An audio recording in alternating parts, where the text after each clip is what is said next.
Hi, everybody. Welcome back to our next episode for the Lady Landlords podcast. Today, I am interviewing Dylan Lenz from Naborly.com, which is our preferred tenant screening platform. So I wanted to share a little bit more about how the company came about and how this can be a great asset for you to be able to screen for the perfect tenants for your properties. So Dylan, thank you so much for joining me today. I appreciate you being here. Where are you talking to me from? Where are you filling in from? Share a little bit about that. Yeah, so you're catching me from my house. I live just outside of Napa, California. So a little area called Green Valley. Buy real estate here. It's great. Yeah, no, I'm in California today. But usually I'm splitting my time between California, Toronto, and Austin, Texas. So Nice. I'm happy that it's you're actually, and have you been being able to move around even throughout like this past year with COVID? it's been pretty difficult because we have the most of our team is up in Canada actually, and so Mhm. they've had some pretty crazy restrictions, especially with border crossings. And so every time I have had to travel for work, I have to sit in a quarantine hotel for 2 weeks. So it's not super fun. No. But I've spent most of my time, here. I have a few acres, and so I have like goats and chickens and fruit trees, and I'm kind of doing the whole doomsday prepper thing through the pandemic. That's awesome. And that's kind of the way to do it. As a New Yorker over here, that's, trapped in my little shoebox, I can totally appreciate kind of having that space. So Yeah, thank you for joining us today. So our listeners, I've always talk about whenever we come up with tenant screening, I always mention Neighborly, but let's hear from you. What is Neighborly? yeah, that's a great question. Well, I mean, at our core, Neighborly is a tenant screening company. We screen tenants, and frankly, we do it better than anyone else on the planet. And I've data to show that. That's not just CEO grandstanding. No, basically, at the core of what we've done is we've really democratized access to credit data for small businesses. That's and Mm, small businesses being landlords. So we serve about 1.2 million rental properties across the U.S. now, and people don't realize this, but on average, like most landlords only have two properties. 2.2 yeah. properties per landlord is the average. And so with that, landlords don't have a tremendous ability to go and get compliant access to a major credit bureau. And if they did, it's incredibly expensive because most of us are just operating from our kitchen tables.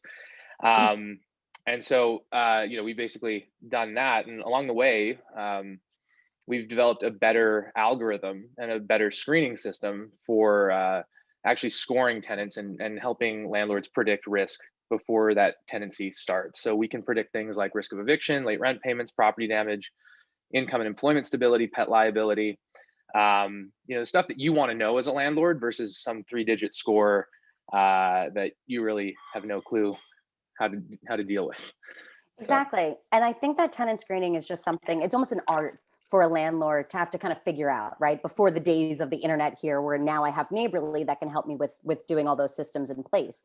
But I feel like Neighborly took out the work and the thought process for me of would this person be a good fit? And we don't want to just be guessing with our gut when we're giving over the keys to our property to tenants.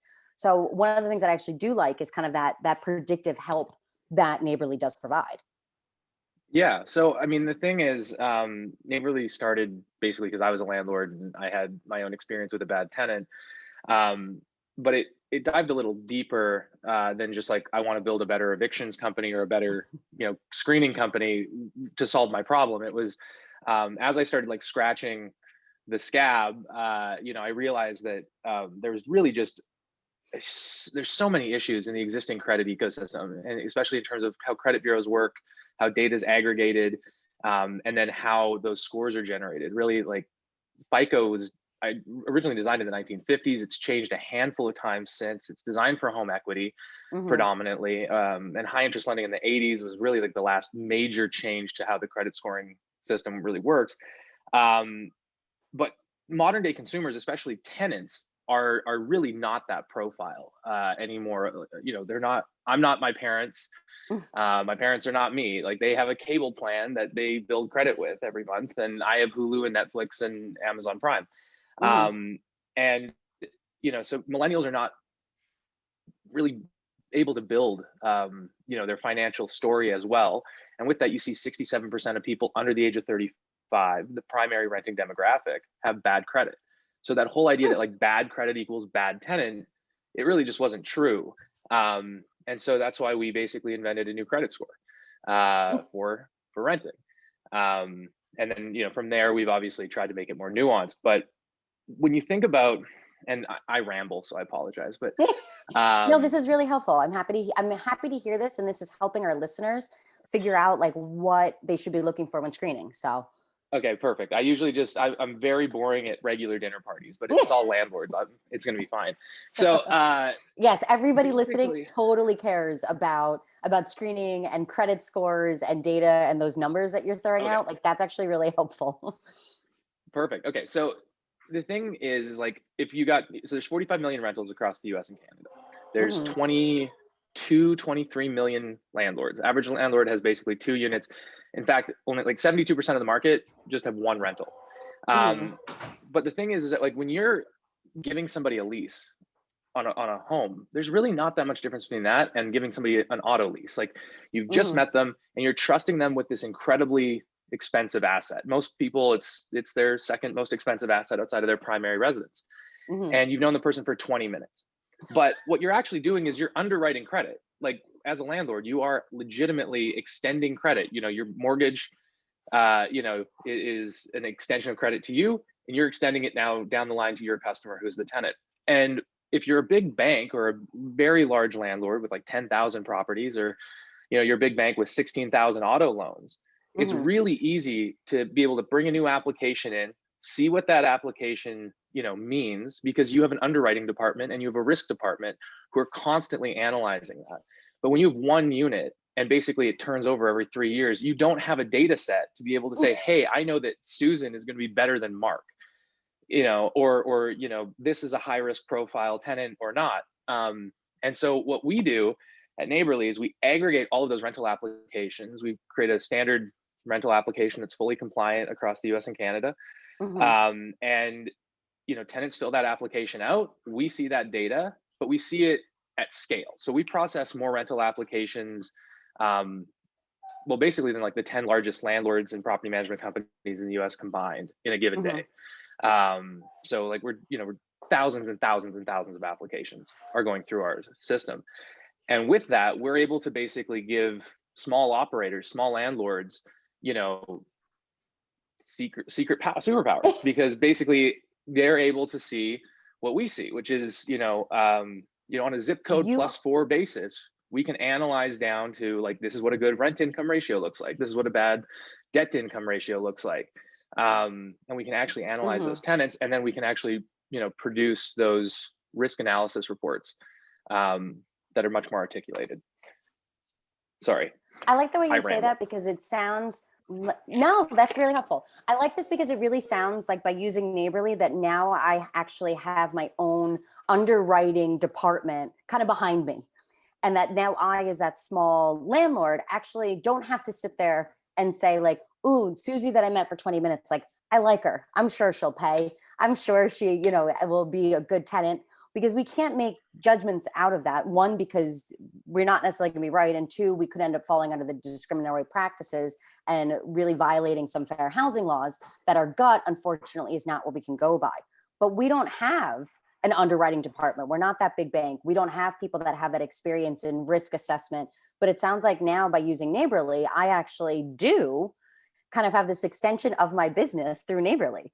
So I like Exactly. this. Now I know I don't feel Yeah. like a small landlord anymore. Well, and that's it. It really comes down to power in numbers, right? So, we're giving the small operator much more competitive advantage that, a large operator might have. Mhm. The other thing though, too, that shouldn't be like understated though, is compliance. Like, data security, privacy, and compliance requirements are rapidly changing. They change on, municipal, state, federal levels all the time. There's different nuances. Then you got fair housing. You've got which can, be, there's national organizations, and then there's regional organizations, and then Mm-hmm. you got county laws, you got municipality laws. All of this stuff is governing not only how you operate your business and how you select your tenants, or Mm-hmm. how you're allowed to screen, or how you're allowed to underwrite, but it also influences like what questions you can ask on your application, and Yes. where, and like how do you deny somebody compliantly. And so we take all of that away. Like we have a team of we have a legal team, and then we also have an in-house cultural anthropologist who actually analyzes our algorithms, basically looking for cultural bias or any sort of things that can basically be discriminatory, to make sure that like everything is on side for landlords. That's fantastic. And so my question of that then is, how is Neighborly able to continue to follow up with all these changes in data regulations and breaches of confidentiality? And then not only that, but also ensure that the application that I'm using through Neighborly will fit the needs of where I am, where my properties are. How do you kind of follow and make sure that you're always up to date to help keep me protected? Yeah, so I mean, we have a really, really great legal team at Denton's, which is one of the major law firms. But the former Okay. privacy commissioner of Canada is like our lead attorney, Huh. and so her team really guides us with regards to like tracking a lot of that stuff. But the short answer is interns. We legitimately, like, we actually have a couple of interns that like they have to track news stories. They have to track what's going Oh. on, in real time. We do aggregate all of that stuff, and then we sift through it. But sometimes it's not always just new legislation coming down the pipeline. Mm-hmm. Sometimes it's also just things we see in the media, and things that we try and get around the curve on before it actually becomes something that is mandated by the government. So I like that. I like the idea of kind of like staying ahead of that curve there and really making sure to. I feel like a lot of times, us as landlords, we end up being in situations where, okay, there's a problem now. We now need to fix said problem, right? We almost end up acting as like firefighters here.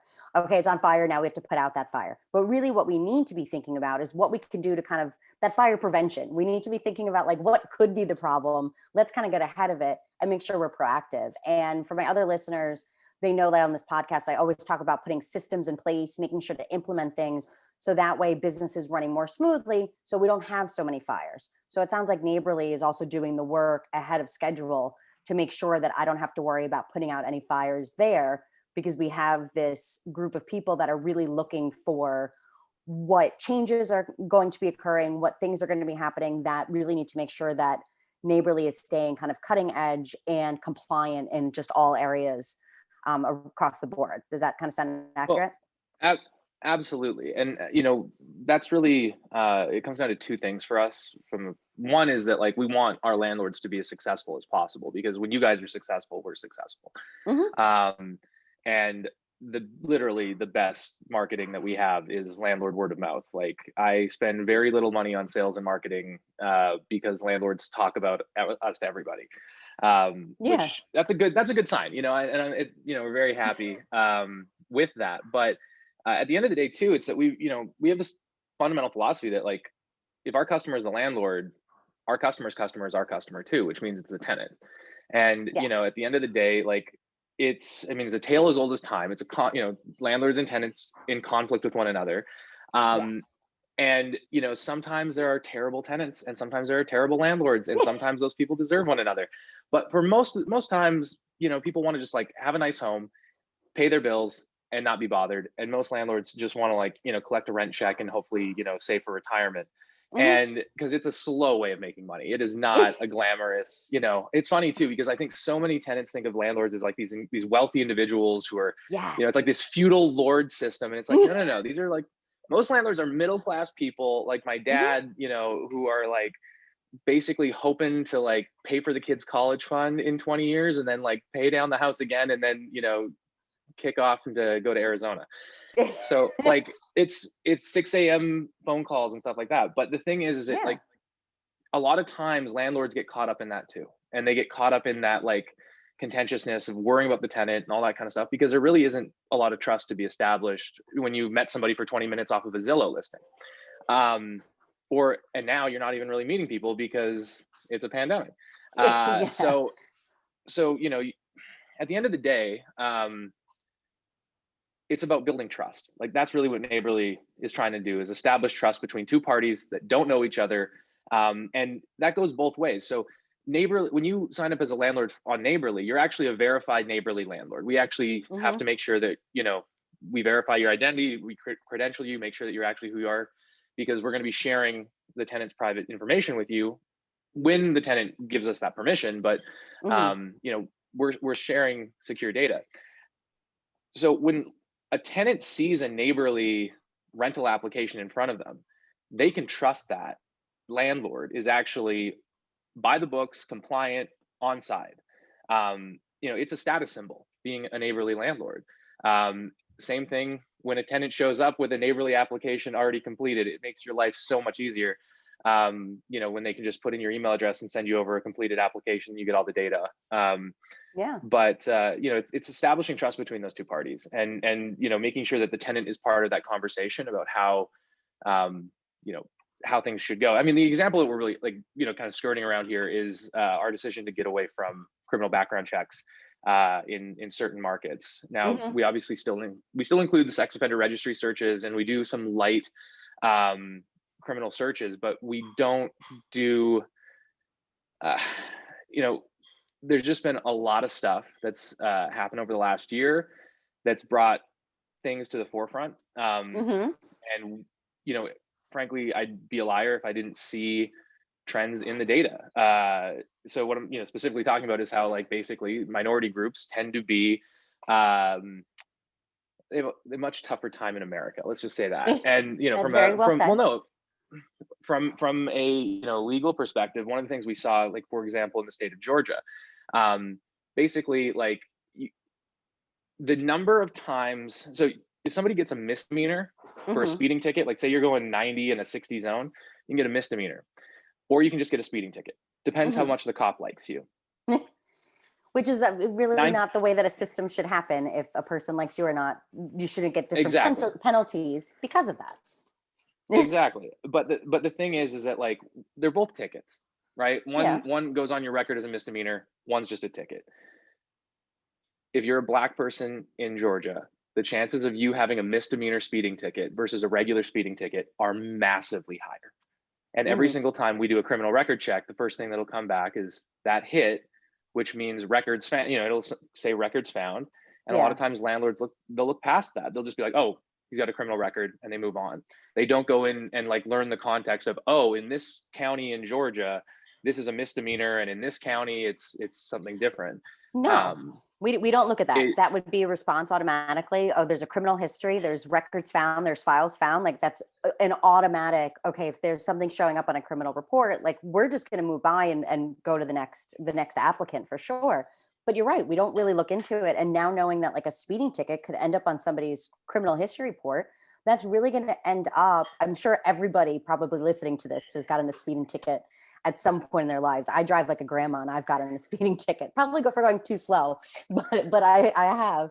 But it's still the idea that if somebody, and yet I would be a fantastic tenant. I got great credit. Why would then should people really be declined because they're getting necessarily speeding tickets? I'm sure some people have done things, worse than that. But if we're not going to look into that, we need to make sure to have a similar board across the board for everybody. Yeah. And I mean, the other thing too, is that I'm going to probably say unpopular things. Not all the landlords are going to love me after this. But the thing is that, well, no, I mean, the way I look at it too, and the way we look at it as a company is, say you do have a criminal record. You went to jail. That's literally how our society says you've, paid your debt to society. And so the idea that for the rest of your life, you steal a car when you're 21 years old, come from a bad neighborhood, and when you're 42 years old, you're still struggling to get a rental property because you have a felony on your record from, it's 3 months stay in prison when you were 21 years old and being an idiot.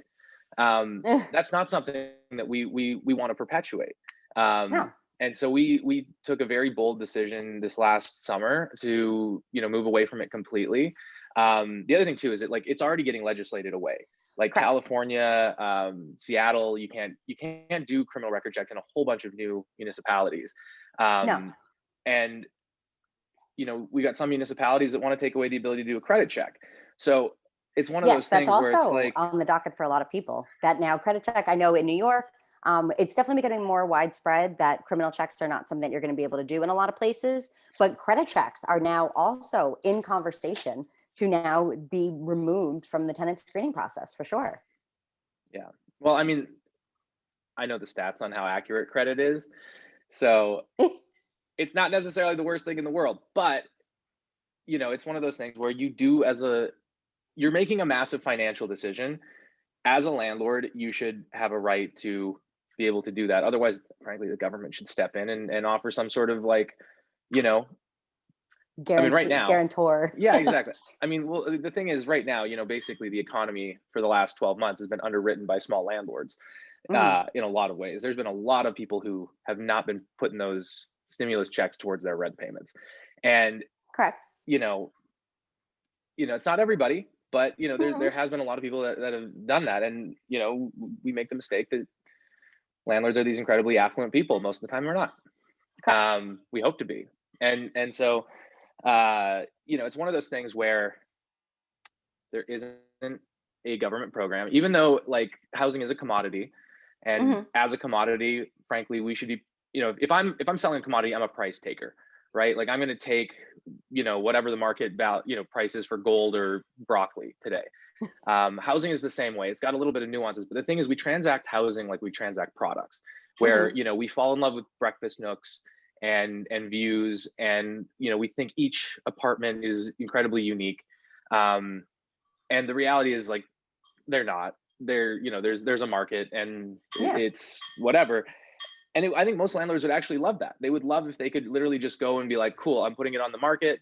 I get this amount of money every single month, and I don't have to worry about it at all. But the reality is no, you have to actually deal with the bad tenants, and you have to And deal life with happens. yeah, and life happens. And so, you actually have to deal with that kind of stuff. And anyway, we're speaking the same language. No, totally agreed. So what then? So without, once again, I'm happy to see that Neighborly is kind of like ahead of the times here, already thinking about how background checks, one, are already considered discriminatory in some places, but then also on legislation to possibly change in even more locations now. So then what main factors does Neighborly look at when then trying to help me, a small time landlord, decide, yes, this person is going to be a good choice, or no, this person's not going to be a good choice? Yeah, well, so let me actually explain how Neighborly works, because I feel like I've jumped ahead. Let's start there. Um, yeah, let's start there. Okay, so basically the idea is that we aggregate a tremendous amount of rental application data, Mhm. and then we have a rent reporting platform that allows landlords to furnish credit data through us up to the major credit bureaus, so tenants can start building credit with their rent payments. But we basically see the tenancy outcome. So we see, did the tenant perform? Did they underperform? We see what happens. And so we can Mhm. then go back in time and start to do trend spotting and seeing, okay, well, we knew, these 50 tenants all got evicted. What were the patterns on those applications? Mhm. Now, for a small operator, even if you have 5,000 rental units, you might not even deal with 50 evictions in the course of 3 years. The Hopefully actual not. number of, right? And the other thing too is there's a lot of different circumstances that go into it. So really it's about trend spotting. We're using multivectoral linear algebra, basically just it's That was a statistical really big regression. word. A really big word that you It's just said right there, it's Dylan. it it's We statistical use regression. So statistics. basically, yeah, well okay. So it's you're clustering things, right? So if you see Yeah. I'll walk you through an example, because the reality is the algorithm changes depending on the market. Really, we're looking at three data sets: the applicant, the property, and the market in tandem. So every Mhm. Neighborly analysis is unique to your property and that tenant at that moment in time. It's, Oh. so if I applied to a property at 2 p.m. and another property at 4 p.m., I could get two very different scores. I can get a great score, I get a terrible score. But it's going to be dependent on, because the rent to income ratio might be different at one. Yeah. Um, I mean, things we actually will look at, and the level of nuanced analysis that we actually look at is like, okay, where do you live? Where do you work? What kind of vehicle do you drive? And then what is your likely expense going to be for gas, depending on how you get to work every day? So we can basically reconstruct the person's financial profile and then basically get an idea of like, is this going to be a sustainable housing situation for them or not financially? It's all financial decision making, by the way, too. We're not Yeah. looking at like, we're not profiling based on age or income levels, or any sort of like protected statuses. It's purely like, can the person pay the rent at this property for the term of the lease? Yes or no? And then we can predict other things like, are they likely to move? But that's, based on like things like, okay, well, how frequently have they moved historically? When's the last time they made a major life move? Hmm. And like, uh, how long they lived in that city. People who recently moved to a city will typically stay in their first lease for 6 months to 12 months. That's it, and then they find where they actually want to live in the city. Um, so I mean, we look at a ton of different factors, but at the core of it, it's looking for rent to income ratios, debt to income ratios, based Hmm. on what's we've seen in that market historically that's been successful and has failed. So if I'm a new applicant and I come in, and I like maybe have some student loans, Hmm. and then I don't own a car. I live downtown San Francisco, and I, pay 50% of my income. 50% of my income goes to rent. That might actually be an incredibly sustainable tenant. As in, that sounds like San Francisco right there. Okay, but So, okay, so I'll get more aggressive. It's like 70% rent to income ratio. okay. Maybe that's actually sustainable. That could be, and we've actually seen that where it's sustainable. But then that person could go and apply to like another place where they have a 35% rent to income ratio, but say that they're applying in Walnut Creek, California, across the bridge. Hmm. You know, Suddenly that person's profile changes massively because getting to work every day, like factoring in the commute times, all that kind of stuff, makes them a Yeah. less sustainable person. And the way that we screen a person in a suburban community, who has two cars and insurance and childcare, is going to have a different profile in terms of like what a good rent to income ratio or debt to income ratio is, um, compared to like a 22-year-old in downtown San Francisco. Hmm. And so we nuance that rather than just kind of setting these blanket lines of like, okay, a rent to income ratio of 40% or lower is all I'm going to accept. The other thing too is like debt to income ratios, right? We acquire Hmm. debt over our lifetime and then pay it off, as we get older. So if you look at debt to income ratios of like anybody in their mid 30s, early 40s, it's terrible. And Yeah. every 20-year-old is literally a saint. You're like, oh my gosh. Well, there's a correlation, or there's a causal relationship, which is that you don't give credit to 20-year-olds. So they have great debt to income ratios. So Yeah. you can't just set these kind of thresholds. Instead, you have to nuance it. And what we do is we look for patterns in existing markets that we have. Hmm. So like if we have a tremendous amount of data in like downtown San Francisco, that's the data we're going to use as our primary data set. But we recently started growing in Spokane, Washington, and Spokane Hmm. is a very, very, it's like the fifth hottest real estate market in the US right now. And I think it's going to explode just because you see all the Seattle software engineers and all the people who made their money on, Microsoft and Amazon are all heading to cottage country, which is now Spokane, Washington, Northern Idaho. But we didn't have a ton of data, but what we saw was incredible similarities between Fort Lauderdale, Florida, and Akron, Ohio, Huh. where you actually have like similar economies, similar population sizes, similar population compositions, Hmm. and we were able to start building accurate models off of that as like our baseline. I really love that you're able to kind of take those factors and kind of like look at what has happened elsewhere that is similar to this, and then really be able to give me an entire snapshot of my specific area, my specific tenant, my actual rental market, and make it very specific to me. Would you say that that's really what makes Neighborly different than kind of the other like tenant screening services out there? Because I don't know of any other one that does anything near that. Yeah, so that's definitely a big part of it. And our approach, by the way, just in terms of like actual numbers, has we can show, you know, the data that basically says that we reduce eviction rates and default rates by 89%, compared Tell to me more standard about credit. that. So basically, we've screened enough. I mean, I think last year we screened 160,000 tenants or whatever it is, but we see the outcomes, right? So we see if we were going to make a decision based on having a good credit score or a bad credit score, we put that in one bucket, and then we do our predictions. And basically, we've been able to track tenants and see that, like, okay, these landlords were going to deny these tenants. Our system got these tenants approved. Yeah. And we were able to see the performance of our product over like a 2.5, 3-year window, where we could actually see what the performance of the portfolio was prior to, and then we saw it after implementing Naborly. We see this in enterprise clients all the time too, where we increase their net operating income by 2 to 4% within the first 12 months of working with them, just because they start choosing better tenants, so they have lower turnover rates.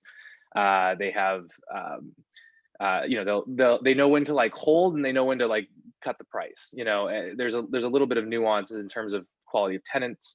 And I mean, obviously, once you see a Naborly report, anyone who's listening to this, if you actually see a Naborly report, you'll understand how much data you're actually getting in that analysis. But so we can increase net operating income in large portfolios. You're not going to see that if you have one unit, but if you look at like an aggregated portfolio of say 10 to 20,000 rentals, the number of evictions, defaults, late rent payments, and early vacancies or early move-outs, midnight runs, goes down about 89% using Naborly. That's fantastic. That's every landlord's kind of like nightmare, is all those things that you just named. So if there's anything that we can do to really be able to protect ourselves, protect our assets, protect really our businesses here, that's clearly something that we want to be able to get involved and make sure that we can kind of take advantage of those things. Now, where do you see Naborly kind of going now in the next year or two? Do you see any upgrades to the platform? Do you see any changes kind of coming your way, besides what we already talked about with clearly making sure to always stay ahead of the curve with kind of current compliance issues, requirements? Yeah. Well, I mean, so we just launched a product called Passport about 10 days ago. It's going very well. And so the idea behind Passport is that rental applications suck for tenants. Like, they really do. It's, I mean, fill out a mortgage application. They're not fun. The thing is, if you're a tenant, you're a lot of times applying to like 5 to 7 properties in a lease cycle. So you're filling out the same information 5 to 7 times.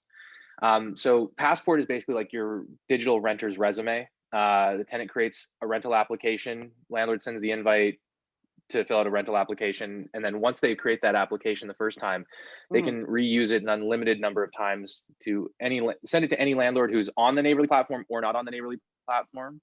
And the tenant can securely share their data, and then if they get denied from the property, they can revoke data access so that their private information is not sitting on 12 different landlords' Naborly profiles. But so that's the crux of Passport. The other part of it is that it allows the tenant to actually build credit with their rent payments. So we furnish credit data on behalf of the landlords, and the tenant has the opportunity to opt into that.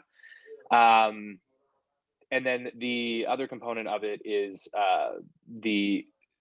basically like the ability to avoid getting a dozen rental application fees as well, which that's also one of those things that it's actually considered discriminatory. Yes. People who have bad credit and they're paying $50 application fees time after time, they have very low odds of actually getting the approval. And then they're expending a tremendous amount of money, and they're getting their credit hit 7 or 8 times in a lease cycle. And so still this allows not ending up with a property, and still not ending up with a home. Exactly. And so in this case, they fill out the application once. They can get unlimited use of that application for 12 months. It's $25, by the way. So tenant pays 25, or the landlord pays $25.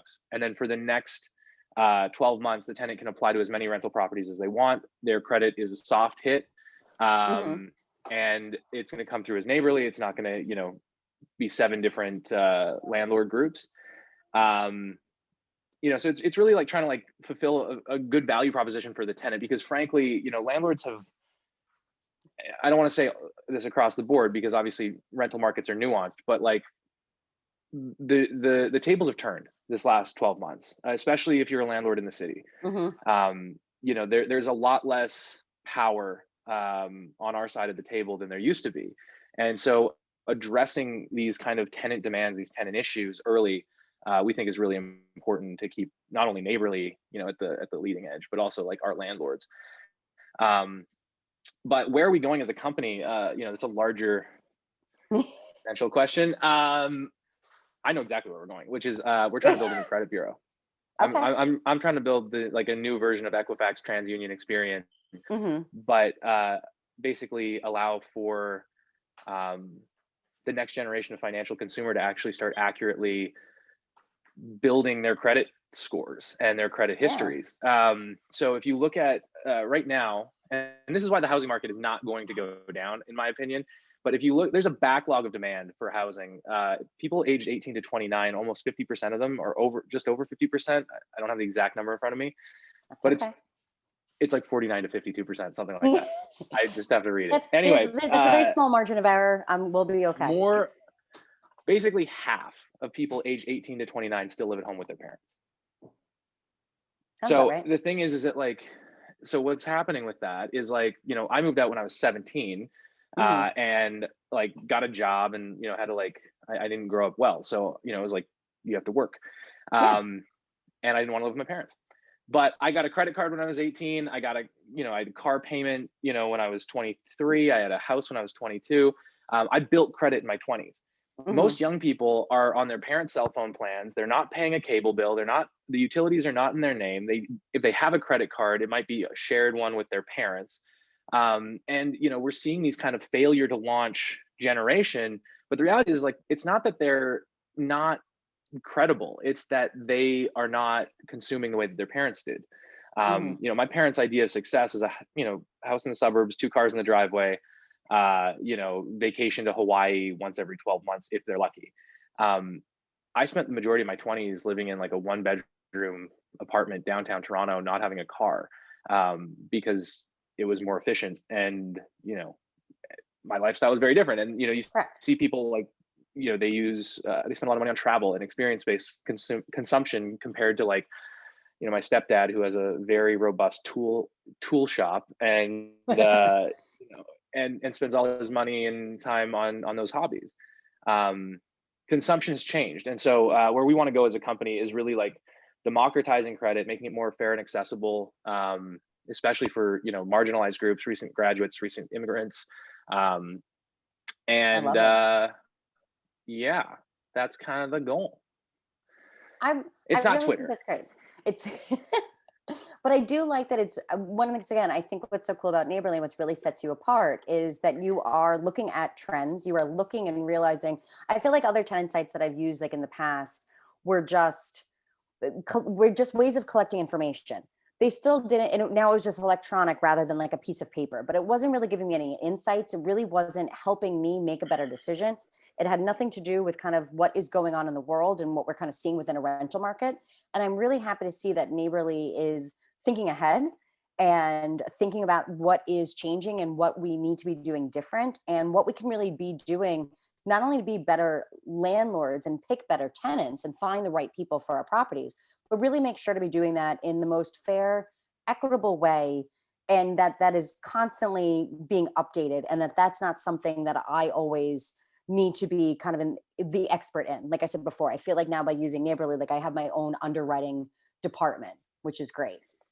Yeah, I mean, being a landlord, really, at the end of the day, tenant screening should be this thing that happens every 2 to 3 years per rental property, right? Mhm. It's not your main job. You should not, as a landlord, be an expert in screening tenants. You shouldn't Yeah. be. If you are, you're either a massive company or you are a nerd like me who had, a very few number of rental properties but decided to build a whole company around it. And if you're the latter, look out, because we're coming for you. But I think the big differentiator between Neighborly is that compared to other tenant screening companies, it- they're credit resellers. That's what they are. Mhm. They resell credit reports from one of the main 3 bureaus, and you're hoping to God that there's information on that sheet that tells you what you need to know. The reality is, most of the time, it's not there. It's a flawed system. It's a broken system, and so Agreed. I think one of the few companies that actually has straight up said that and addressed the issue of credit is broken when it comes to renting. So reselling, simply trying to resell, a bad product is not where we want to be.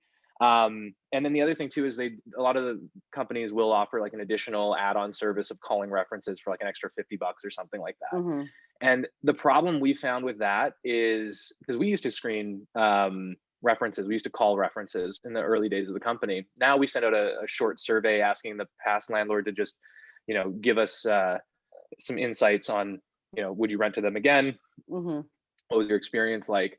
And it's a text message or an email that they get. So we find that like a tremendous number of past landlords actually will fill out that survey.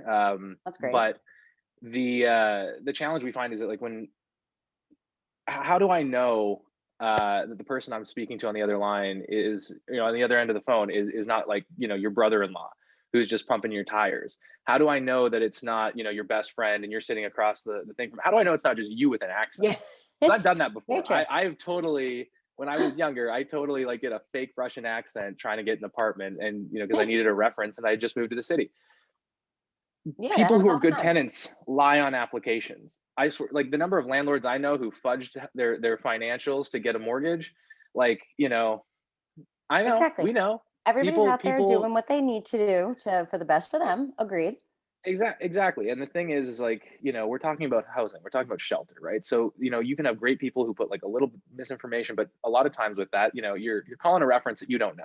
So we're like, let's just cut that out because frankly, just bias, it makes the data biased because Mm-hmm. you're not going to give somebody a reference that's going to like give them like who's going to give you a bad reference? Who's going to give you like their worst landlord ever? Like I had this landlord Doug when I was 21 and I didn't paint the walls properly. I kind of like painted them, but then Yeah. it looks stupid. And like I was a great tenant for 2.5 years, and Doug was still pissed off at me at the networking event, like 6 months later, where he's like, man, I had to get a new painter in there because you did not know how to paint. And I was like, Doug, I was a great tenant, Yeah, but that's the least of exactly like that. Sometimes we have I'll to never figure use out what Doug we as a can let go. reference. No, and Exactly. Doug, and if he's remembering that months later, he probably still remembers year later. Oh He yeah. probably still We're has. friends on LinkedIn now. We're on LinkedIn. It's Interesting. fine. But it's one of those things where, people are just going to give you positive information. So if I already know that 99% of the time the information I'm going to get is positive, why would I even look at it? Yeah. Because you're not going to uncover anything new. You're just going to bias your outcome towards a positive outcome. That's what's going to come out of it. The Yeah. reference checks are a waste of time. I like that. Well, that's why, once again, it's incredibly important to make sure that we are using the best tenant screening systems out there. So, for all of our listeners, please make sure to check out Naborly. You actually get a discount through Lady Landlords. So, make sure to go to naborly.com/lady-landlords. I will make sure to put the link down in the show notes, both on our YouTube and on our podcast. So, you too can make sure that you are following all the most up to date regulations and being the most socially ethical landlord that you possibly can and do something good for yourself and your tenants. So, Dylan, thank you so much for being our guest today. I really appreciate you being on the podcast. Thanks so much for having me.